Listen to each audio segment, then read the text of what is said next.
Pemirsa, kembali Anda saksikan program Daai Mata Hati bersama saya Astia Dika. Beragam kisah humanis serta informasi ringan yang menarik akan mengajak Anda untuk melihat sekitar kita dengan mata hati. Berikut ringkasan kabar kami hari ini. Dodol belimbing khas Depok.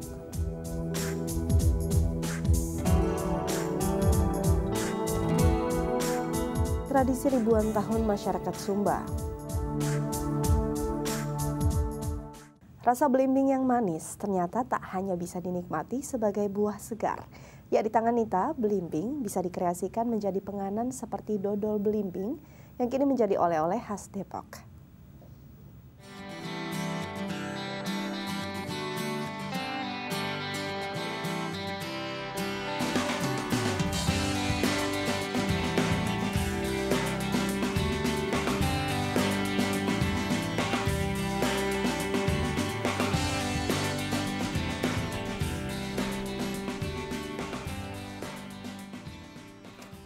Belimbing dewa, buah yang memiliki banyak manfaat kesehatan ini dijadikan sebagai ikon kota Depok, Jawa Barat.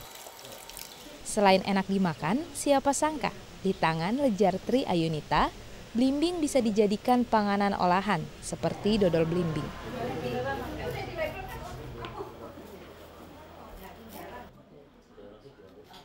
Sudah 4 tahun Nita berinovasi dengan membuat dodol belimbing di rumahnya di kawasan Sawangan, Depok.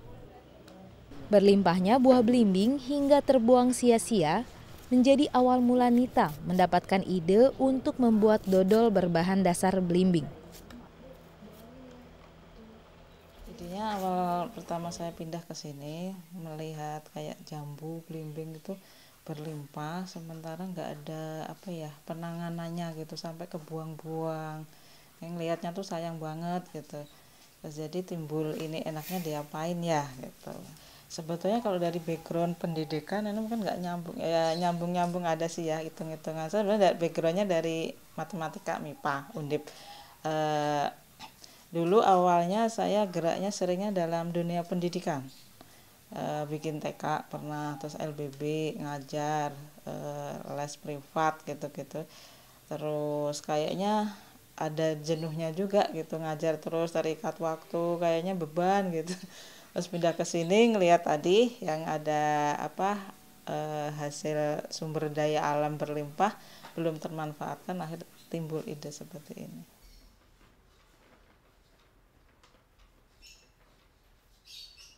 Ia belajar membuat dodol dari orang asli Betawi. Setelah melakukan riset dan percobaan berkali-kali, akhirnya terciptalah dodol belimbing yang sempurna.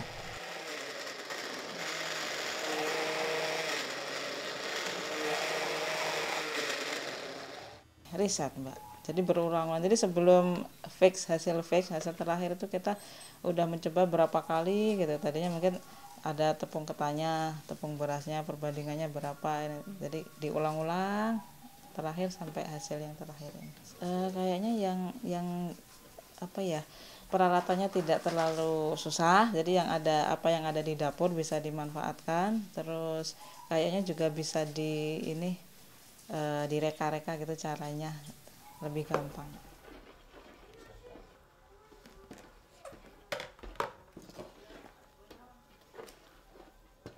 Namun, kesulitan untuk mendapatkan tenaga kerja menjadi kendala utama yang dirasakannya. Proses mengaduk dodol yang sulit dan membutuhkan banyak tenaga membuat sedikit orang yang mau melakukannya. Kendala utama kita ada di SDM ya, Mbak. Nyari orang, jadi karyawan itu susah gitu. Jadi kebanyakan orang udah image-nya ngaduk dodol itu udah kayaknya pekerjaan apa ya.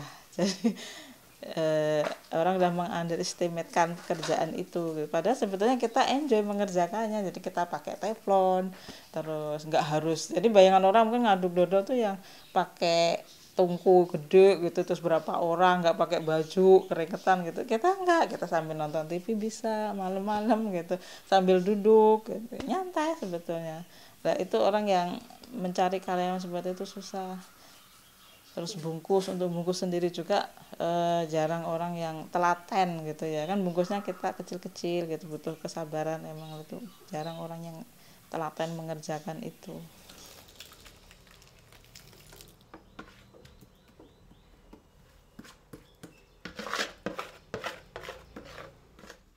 adalah Leha, ibu rumah tangga yang sudah 3 tahun ikut membantu Nita memproduksi dodol belimbing.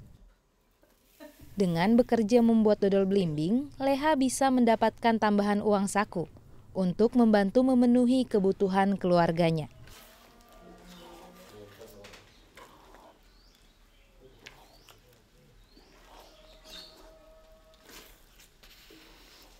Ya alhamdulillah nggak begitu susah, biasa-biasa aja.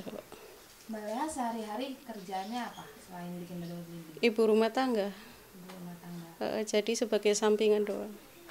Awalnya main-main, terus ngeliat ibu-ibu pada gerombolan, terus saya nanya ada acara apa ini, terus saya bilang ikutan boleh nggak Bu gitu.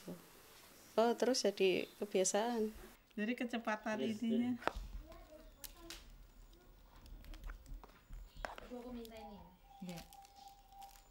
Dodol dengan rasa manis yang pas dan sedikit rasa asam segar khas belimbing ini terbuat dari 80% buah belimbing dan tanpa bahan pengawet, menjadikan dodol ini sebagai cemilan sehat.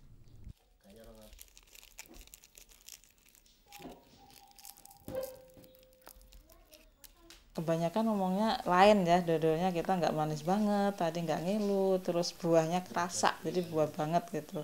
Terus emang kita jadi solusi untuk orang Depok khususnya ya, emang di Depok ini belum ada oleh-oleh khasnya, jadi kita mencoba untuk membranding bahwa ini loh oleh-oleh Depok gitu. Harapan kita kalau orang nyari oleh-oleh Depok, ya inilah oleh-oleh Depok gitu.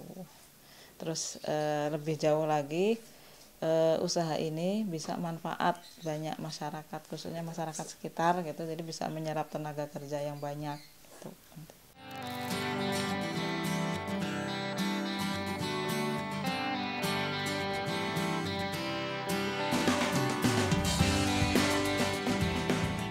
Sosok ibu kreatif yang mampu memanfaatkan sumber daya yang ada dan mampu menciptakan lapangan pekerjaan bagi masyarakat sekitar bisa menjadi inspirasi bagi kita untuk terus berinovasi.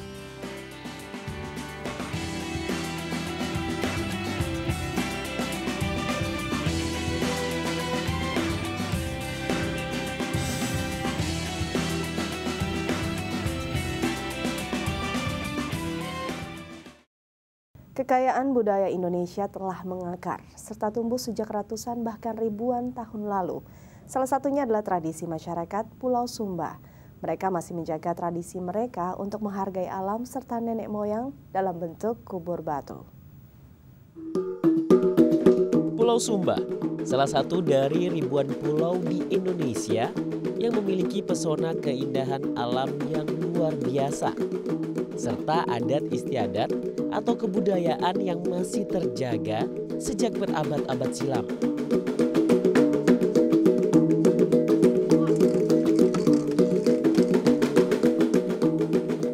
Salah satu tempat yang menyimpan keindahan alam dan kebudayaan yang belum terjamah adalah Sumba Barat. Pantai cantik dengan pasir putihnya, air terjun seputih salju, padang rumput hijau, serta masyarakat lokal yang masih memegang teguh kepercayaan kepada leluhur atau nenek moyang.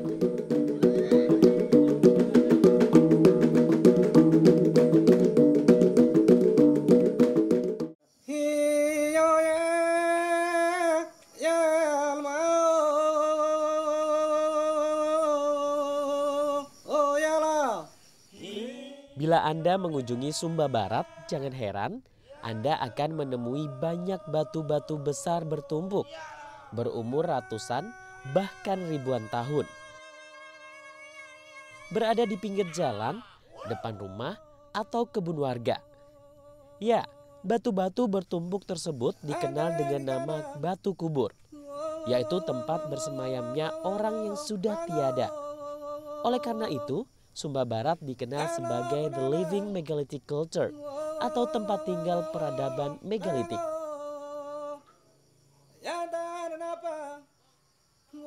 Kalau kita lihat ya, masyarakat Sumba ini kan masyarakat yang tradisional, masih tradisional, dan dibandingkan dengan di tempat-tempat lain di Indonesia, mereka saat ini masih sangat mempertahankan tradisi mereka gitu.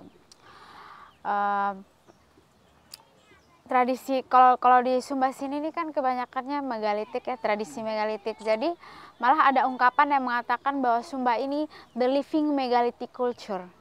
Nah, artinya kalau di tempat-tempat lain mungkin megalitik berupa tinggalan yang mungkin usianya sudah ribuan tahun, tetapi di Sumba ini megalitiknya bukan berupa tinggalan tapi masih terus berlangsung budaya itu. Misalnya orang masih melakukan ritual penguburan yang dengan batu-batu besar, masih ada prosesi penarikan batu-batu besar itu masih berlangsung. Kubur batu merupakan salah satu bentuk kebudayaan masyarakat Sumba Barat yang masih dipertahankan hingga kini sebagai salah satu bentuk penghormatan kepada mereka yang telah tiada agar tetap selalu dekat dengan yang ditinggalkan. Mengapa dari batu? Karena zaman dahulu batu besar merupakan simbol kebesaran atau kehormatan bagi siapa saja karena memang prosesnya yang luar biasa panjang.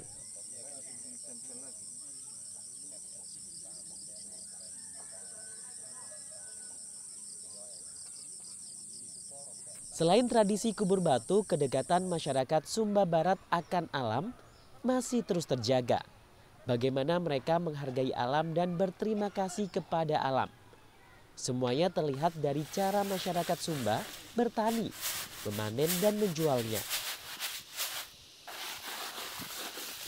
Kalau masyarakat Sumba pada umumnya sampai saat ini mereka menghargai alam dengan melarang untuk tidak boleh memotong terhadap pohon-pohon besar, hutan-hutan, itu ada hutan-hutan larangan.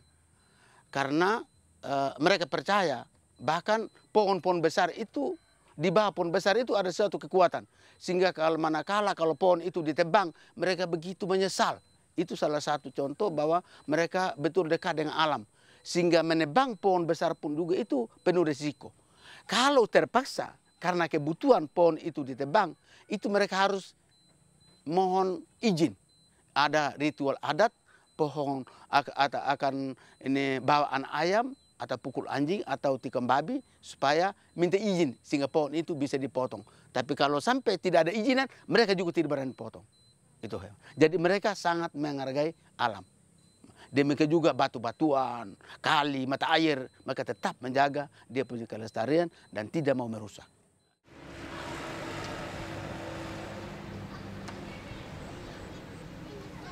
Kampung Adat Dasa Elu, Desa Dedekado, Kabupaten Sumba Barat, menjadi salah satu dari kampung adat yang terletak di tengah kota Kabupaten Sumba Barat. Masyarakat kampung ini masih mempertahankan tradisi nenek moyang mereka, seperti masih tinggal di rumah beratapkan ilalang,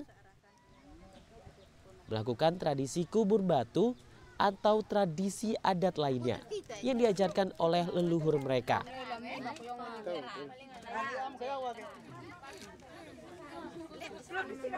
Bapak, kalau warga desa Elu ini bagaimana kehidupan dengan alam, dengan hutan, dengan alam itu bagaimana? Apakah dengan alam itu saling berhubungan baik atau seperti apa? Kalau alam bersahabat. Bersahabat ya. Meskipun hidup di tengah-tengah perkotaan, masyarakat kampung adat ini masih melakukan kegiatan sehari-hari mereka secara tradisional, tanpa terpengaruh modernisasi yang ada di sekitar mereka. Kalau budaya luar ada yang masuk, yang cocok itu bisa diterima. Tapi yang tidak cocok pasti ditolak. Karena budaya ini dia berbau sakral. Dan kesakralannya itu tidak bisa untuk diganggu oleh budaya luar nanti. Itu yang seringkali karena kemajuan ilmu dan teknologi bisa merusak. Jadi boleh yang cocok mereka bisa terima. Tapi yang cocok pasti ditolak. Mawana dengan pemula Rowe. Tanong Awawi.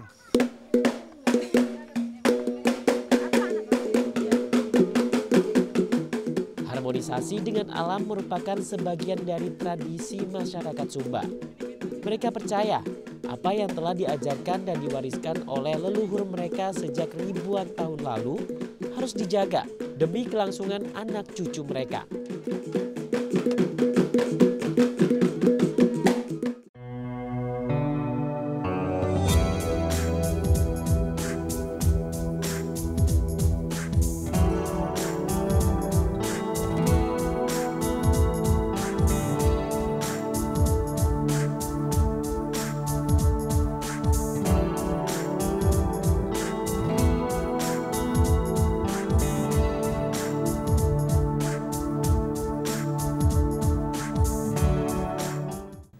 Profesinya sebagai guru musik di sekolah dasar swasta di Jakarta membuatnya terampil untuk menciptakan berbagai lagu anak. Selain untuk didukung oleh profesinya, keprihatinannya terhadap lagu anak-anak yang makin meredup membuat Julia Tampu Bolon terpanggil untuk mencipta lagu anak-anak yang berkualitas.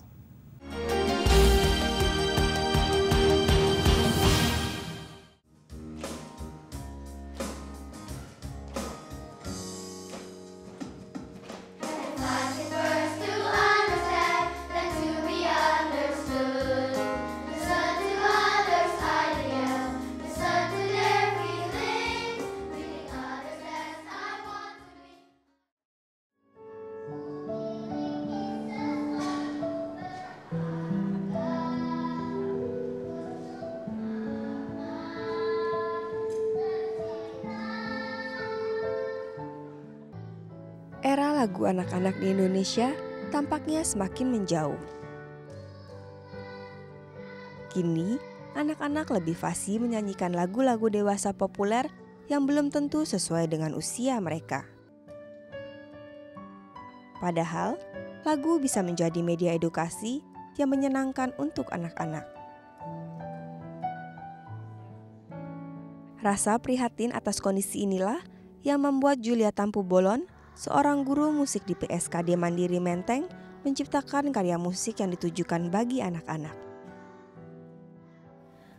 Aku ingin menciptakan lagu anak-anak karena kesehariannya kan aku jadi guru musik di sekolah SD PSKD Mandiri ini. Jadinya aku pikir senang aja gitu menambahkan anak-anak, apalagi sekarang kan susah lagu anak-anak ya. Zaman dahulu banyak juga yang udah tidak sesuai, misalnya dengan keadaan sekarang. Jadi saya memberikan menciptakan lagu terpacu dengan anak-anak ini biar ada sesuatu pengembangan karakter, hal-hal yang baik tapi lewat lagu. Jadi lewat lagu lah kita memberikan mereka jiwa-jiwa atau semangat-semangat kepemimpinan, cinta tanah air. Mereka boleh berbuat baik terhadap teman, mereka boleh menghormati orang tuanya, mereka boleh mencintai Tuhannya lewat lagu.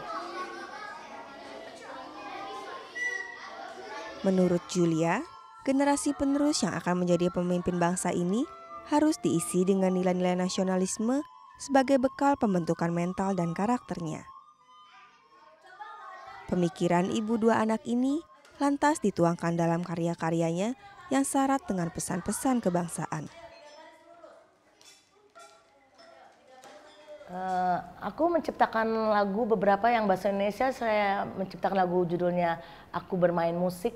Di situ aku yakin anak-anak, semua anak senang bernyanyi, semua anak senang bermain musik gitu ya. Jadi maksudnya tiada hari tanpa bermusik, mari kita bernyanyi. Jadikan musik adalah sebagai untuk kita bisa berteman. Musik adalah untuk membuat kita bahagia. Musik adalah salah satu penyemangat kita dalam keseharian. Jadi mereka menyanyikan itu sebagai spirit mereka setiap hari. Aku juga ciptain lagu, salah satunya Akulah Pemimpin Masa Depan, di mana di situ menciptakan setiap anak itu adalah pemimpin. Every child is a leader. Jadi mereka merasa diri mereka bisa berpotensial di segala bidang gitu ya.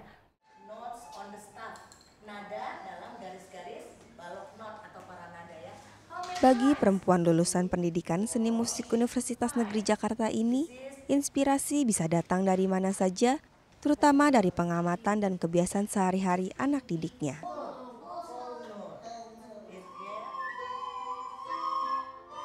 usaha Julia tidak sia-sia.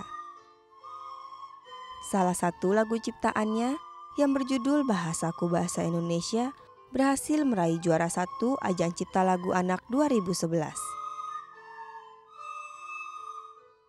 Ia pun mendapatkan penghargaan dari Menteri Pemberdayaan Perempuan dan Perlindungan Anak Linda Gumelar. Namun, kepuasan terbesar yang diperolehnya tak berhenti pada penghargaan yang telah diperolehnya. Kepuasan terbesarnya adalah ketika ia bisa memberikan sumbangsi pada pembangunan karakter anak Indonesia melalui lagu-lagunya. Yang dirasakan saya tuh ya bangga dan senang ya. Karena mereka tuh sepertinya kelihatannya dunia anak itu dunia yang menyenangkan. Mereka semua hampir saya lihat anak-anak itu senang musik, senang bernyanyi. Jadi salah satu sarana yang paling mudah pengajaran terhadap anak adalah lewat lagu menurut saya ya.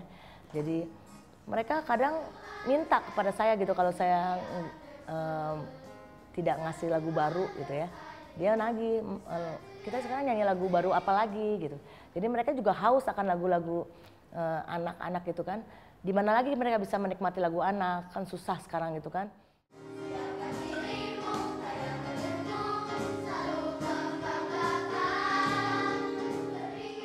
Julia akan terus berkarya karena kecintaannya pada musik dan pekerjaannya. Saat ini ia sudah menghasilkan sekitar 50 lagu yang bahkan sudah dikenal hingga mancanegara. Ya, dengan lagu, Julia berusaha menyuntikkan kepercayaan diri kepada anak bersama lagu yang sesuai dengan umur mereka.